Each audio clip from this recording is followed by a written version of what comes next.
How's it going everyone? My name is Northstar. One of Gigantic's most popular characters is Wu, so today I'm going to give you a guide on how to play Wu, his best playstyles, and some builds I like to run. Let's get started. First of all, let's figure out who Wu actually is. Wu is a melee character in Gigantic. He's classified as a fighter, but often people play him like an assassin. He centers around using combos to burst people down and using his great mobility to escape or engage into fights.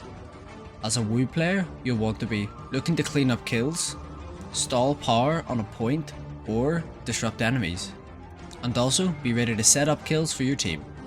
Let's have a run through of all of Wu's abilities. For Wu's basic attack, we have Rain of Blows. This is a 3-hit combo that does moderate damage. You won't be finding yourself using Wu's basic attacks too often. The majority of fighting with Wu is combos, and the combos involve using your abilities. His primary attack is more like a last resort, if you run out of all of your cooldowns and need to finish a kill. Wu's next ability is called Splash Kick. This attack happens in 2 parts. First, Wu will go flying up into the air, either forward or backwards depending on which movement direction you've input.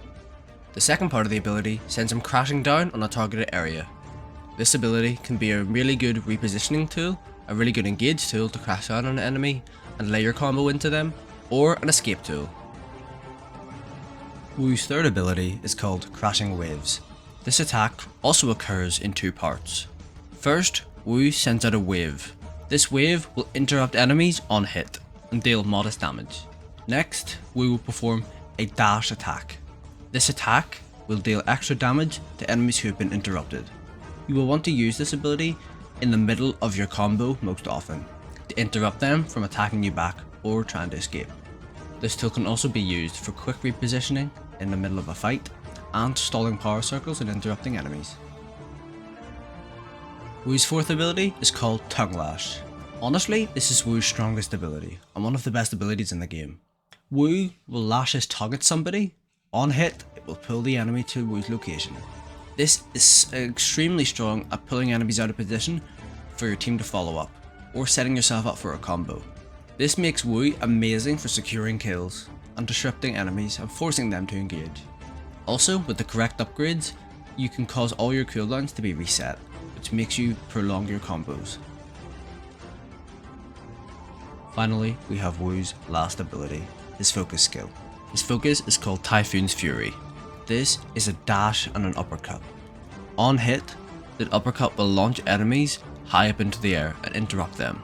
Wu will also gain increased armor and damage for 4 seconds. However, continuing to hit people during this time will increase the duration to a maximum of 10 seconds.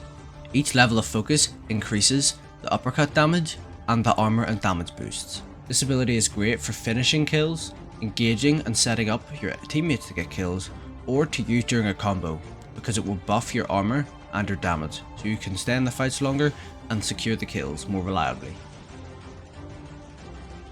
Now, I'm going to go over 2 Wu builds that I like to run. The first one I'm going to go with is a damage Wu build.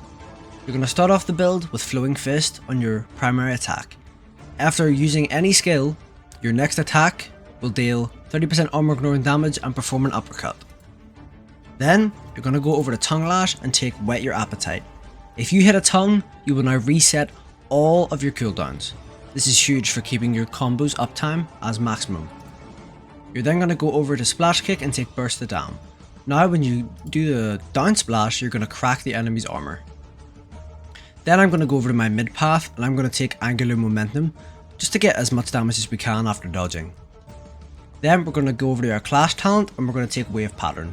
I used to like going tongue-tied for the increased range, but since it doesn't pull anymore and it only dazes, I don't think it's worth it. So Wave Pattern is what we're going to go. We're then, for our level 5 skill point, we're going to go for Splash Zone, for bigger AoE in our crack armor. Then we're going to go over to Tongue Lash and take Lick and Load. This way, after we land a tongue, if we do an attack within 2 seconds, we'll deal plus 100 damage. Then I like to go back over to my primary attack, my Rain of Blows, and take Rupture, so that anytime I interrupt an enemy, I'm going to cause them to bleed. Then I like to go to my Crashing Waves and I like to take Intercepting Fist. Then we're going to go back over to the mid path and take Fists of Fury. And then finally, we're going to go back over to Crashing Waves and take Dim Mak. Now, I'm going to take us through a more mobility based launch Wu build. We're going to start it off the same way with Flowing Fist, just to get some extra damage out in our combo. We're then going to go over to Tongue Lash again and take White Appetite, same as last time. However, on our Splash Kick, instead of taking Burst of Dam, we're actually going to take Boundless Energy immediately into Rising Tide. After Crashing Waves, on the up kick, we will now launch. Then we're going to go over to Crashing Waves and take Rushing Water. Then we're going to take our Clash Talent, we're going to go Wave Pattern once again. On our mid path, we're going to take Battle Ready and Hit and Run.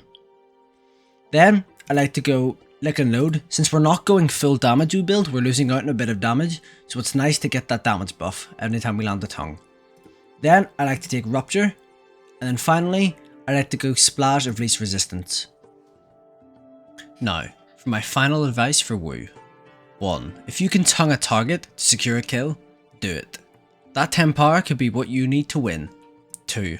Remember your focus isn't just an uppercut, it gives you a damage and armor buff. If you need to use it in the middle of a fight to try and survive, use it. 3. Be sure to experiment with Wu and find a combo that you like. A lot of Wu's skill comes down to muscle memory. Once you learn a reliable combo to use, that can be all you need to be able to pop off. And my last piece of advice is that you can almost act like a frontline with Wu. You can be the one to charge engages and be the one to coordinate the fight. You can also be there to help your team and peel for them if they get into trouble. Lastly, I want to thank you all for watching. I'll hopefully have more guides like this coming out for characters. Also, if you have any questions regarding Wu or any other character, be sure to leave them in the comments and I'll try and answer as many as I can. Thanks for watching.